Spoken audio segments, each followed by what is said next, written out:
আজি আমি আহিছো হুৱা আৰু চোৱা কি ধুনীয়া নজাৰা আৰু আমাৰ ভিডিঅ'টো আহি আছে।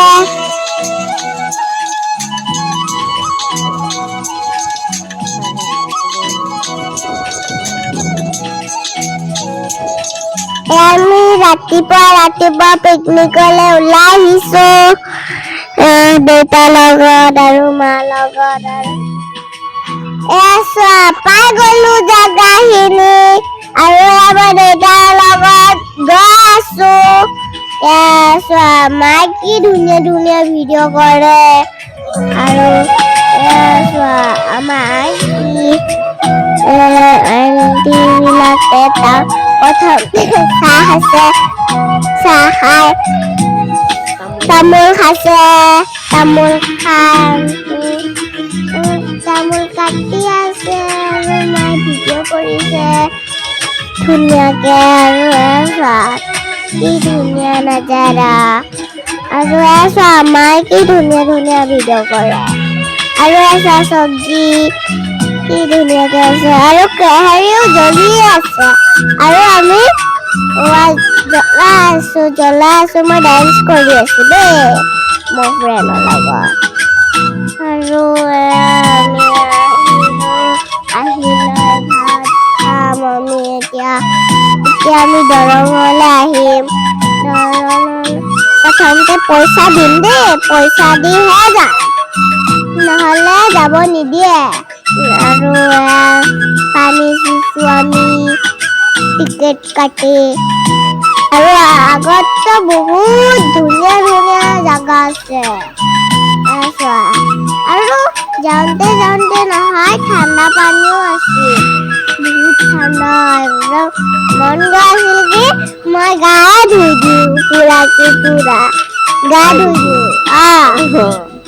মই কি গা ধুব দিছিলো নে নাই তোমাক? নাই দিয়া আৰু মই পানী চুই আছো আৰু আহিছো আহি লৈ পানী আৰু ফটো তুলিছো দেই ইমান ধুনীয়া দেখিছেনে প্ৰকৃতিৰ সৃষ্টি ইমান ধুনীয়া একদম মানে সঁচাই জেগাটো আপোনালোকেও কেতিয়াবা আহিব দেই যিসকলে আহিছেতো ভালেই যিসকলে অহা নাই এই পিকনিক স্পটটো চাবলৈ আহিব বৰ ভাল লাগিছে মানে এৰি যাবলৈ মন যোৱা নাই আৰু তাতকৈ এটা মানে ভাল লগা কথা হৈছে গোটেই যদি নদীখন বা ৱাটাৰফলটো আমি শিলৰ মাজে মাজে খোজকাঢ়ি এপাক চাওঁ বুলি ভাবোঁ হঠাৎ কেতিয়াবা পৰি যোৱাৰ সম্ভাৱনা থাকে কাৰণ শিলবিলাক যিহেতুকে পিছল কিন্তু ইয়াতে দলংখনৰ সুবিধা কৰি দি মানে কমিটিয়ে খুব ভাল কাম এটা কৰিছে দেই পাৰ পাৰ্চন 30 rupeesকৈ লৈছে তথাপিতো মানে চাব পাৰিছোঁ নহয়নে ওপৰৰ পৰা চাই কিডাল পালোঁ হয় কিন্তু এতিয়া মাজে মাজে ধুনীয়াকৈ ঘূৰিছোঁ মানে ডেকা ল'ৰাখিনি বা মানে আমি হ'লেও অলপ চাব পাৰিলোঁ হয় কিন্তু এতিয়া বাচ্ছাখিনিও অন্ততঃ মানে পানীৰ আমোদটো ল'ব পাৰিছে নহয়নে প্ৰকৃতিৰ একদম সৌন্দৰ্যখিনিও খুব ভালকৈ উপভোগ কৰিব পাৰিছে যিহেতুকে দলংখন দি দিছে নহ'লেতো বাচ্ছা অনা সম্ভৱ নহ'ল হয় আমাৰ খুব ভাল পাইছে আৰু আমাৰ পিকনিকৰ ঠাইত একদম আমাৰ খুৰীহঁতে পূৰা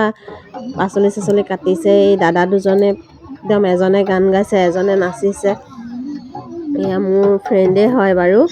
আৰু এইফালেও একদম ডান্স আপুনি মানে কিমান গ্ৰুপ দেখিব আৰু এতিয়া আমাৰ খানা হৈ গৈছে আমি খানাত কি আছে জানা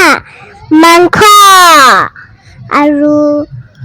কি কয় চব্জি আলু ভাজি আৰু ভাত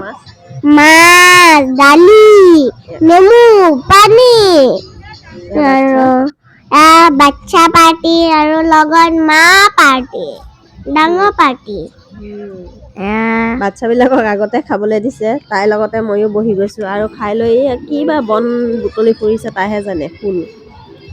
কি কৰি আছা ফুল ছিঙি আছো পাৰ্পল কালাৰ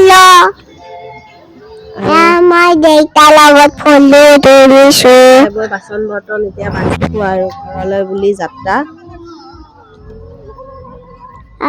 এয়া বাচন চাচন বান্ধি আহিলোঁ বাছত উঠিলোঁ এয়া দাদা দুজনে একদম যি মানে ৰাতিপুৱাৰ পৰা গান আৰম্ভ কৰিছে। ভিডিঅ' ভাল লাগিল যদি এতিয়া আহা শ্বেয়াৰ নাছিল। আৰু লাইক কমেন্ট কৰি দিব।